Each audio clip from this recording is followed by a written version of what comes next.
Greetings. If you've seen my videos before, you know that I'm a professor by day and that occasionally I do my makeup professor videos. So this is another makeup professor video. Today's class, number 1, talc. And as I talk about talc, I'm going to be doing this classic look for you. Hope you enjoy, and I hope you learn a little. This will be Talc 101. I promise you it won't be chemistry or, graduate school in talc. It's going to be a pretty simple introduction to talc, and it's going to have a lot of emphasis on the practical application of it. I'm a researcher by trade. It's what I do. It's my day job, but it's also my way of being in the world. When I went on a diet and lost several pounds, I went from a size 14, 16 down to a size 2, 4, 6, which is where I am right now.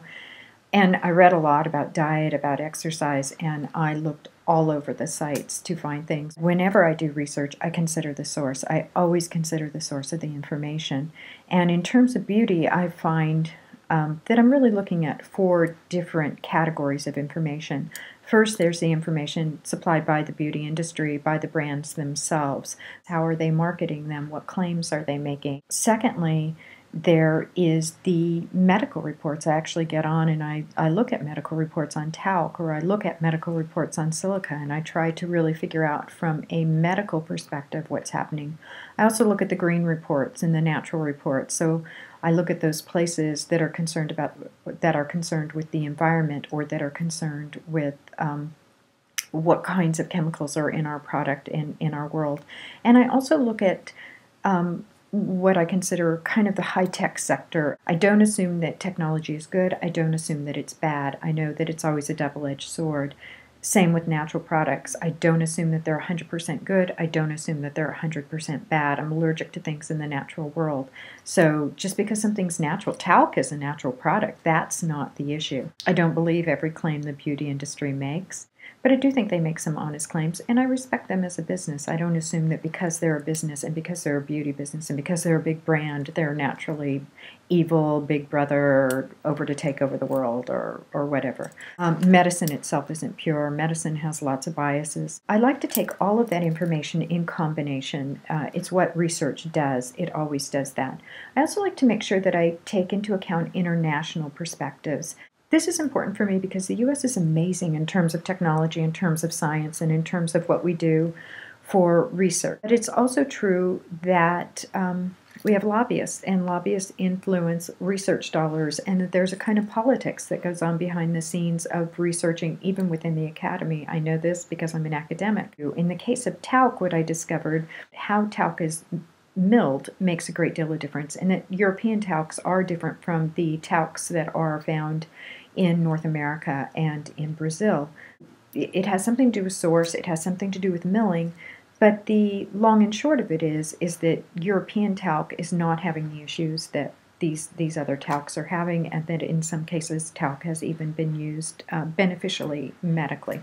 It's very rare for me to find something like parabens where I just go, okay, 100% paraben-free. That was easy. That was simple. It's rarely that simple. When I focus on things like talc or some of these other products that I'll be trying out, you'll notice that instead of making a claim, I will never use that, or I will always use that I'm ending up with a complex judgment. And that judgment is, although this product works, although this product has some beneficial things, it is not a product I would feel comfortable using every day.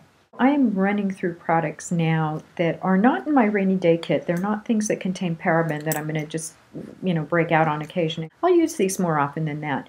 But these are products that have 1 or 2 ingredients, maybe 3, maybe 4, that are, I'm not sure, I'm just sitting on the fence with those ingredients. I can't feel wholly comfortable with them, but they're not something that I'm going to say, oh my God, it has that product in it, I'll never touch it.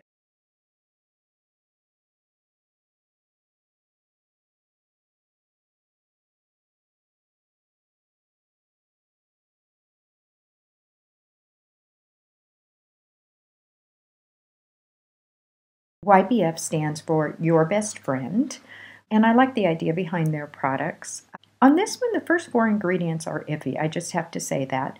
It does use what it calls Smart Active Complex, which is enriched extracts from the earth, and therefore it's supposed to be good for you. This product has 3 shades, and I will use all of them, the darker, the medium, and the light. The product actually comes with this, and as you can see, I haven't even opened it. It's not something I use. Start with the darkest.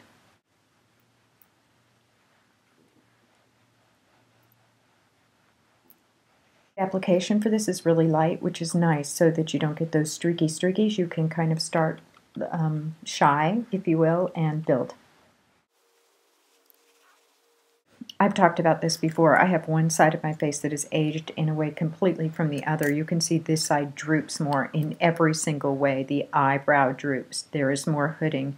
There is more poof, whatever these things are. What I will do is contour each of these eyes slightly differently so that I can even them out a bit. I'm going to start by placing the lightest color on the lid. On this eye, I will not go all the way to the crease, and on this eye, I will. And that will, when I open my eyes, it will look like I have the same amount of product on both eyes.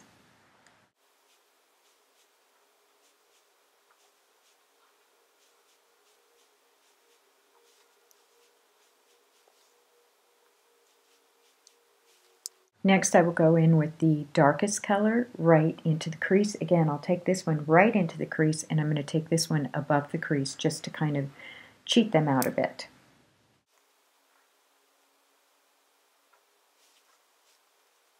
I'm going to go with the medium color and soften that line.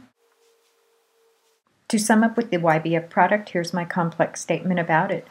Although the YBF contour is effective, and I like it, it does contain talc, and so for me it's not for everyday use. I'm going to try to correct my brows since this is a rather classic look. I really don't want my usual droop, droop, droop. So I will try to move this one down, move this one up. I might have to highlight again. Probably should have done the brows first. To do this, I'm going to use my favorite product, which is the Tarte Brow Mousse in Taupe. It's an A+++ in my makeup professor class. I'm going to move on now to concealing. I'm not even going to talk about that. I do it the same way every time. I'm using the same product, which is the Photo Touch Concealer. I am going to try out the Tarte, the eraser, and I will do another video where I work with that. But for now, it's the same Photo Touch Concealer, Botanical Shadow Primer mix in the V, going up. So don't even need to show you. I'm going to use the Buxom Lash Liner in Leatherette. It is that formula that thickens and conditions your lashes. My favorite part of this look is the lips. My lips are going to be fun because they're red, and I love color on my lips, so yay!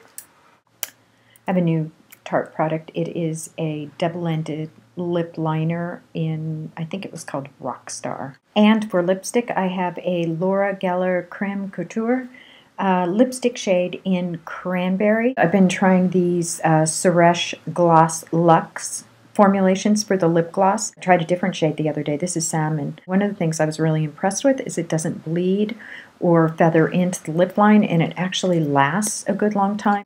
So it opens up the gloss universe for me because I don't like it when glosses have to be reapplied all the time. I don't like them slipping and sliding. I don't like them feathering and making me older than I am. I mean, the whole purpose of lip gloss is to make your lips look fuller and shiny and plump and young. And so if they're like feathering on you or slipping and sliding all over, that is not young. It just isn't. Okay, this is my classic look. It is 100% paraben-free, but it is using products that contain talc. I hope you learned something about talc. I hope you no longer fear it, but I hope you use it with some judgment and think about it when you see that it's one of the ingredients. I'm going to be trying quite a few products this month, and I'm going to try to move through some other ingredients for you. Silica, petrolatum, or petroleum jelly, or Vaseline that's found in a lot of products. So stay tuned. There's some new things coming in my paraben-free makeup kit. Thank you again for letting me play Makeup Professor. I really do enjoy myself, and I hope you enjoy it a little too. Thanks.